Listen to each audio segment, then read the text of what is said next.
Može. Ne vrzno ti padne to, ali sve kada.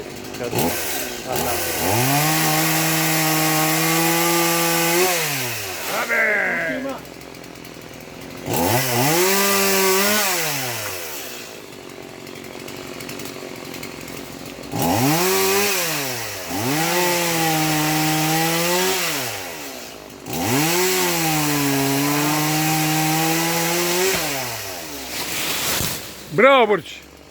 Čekaj.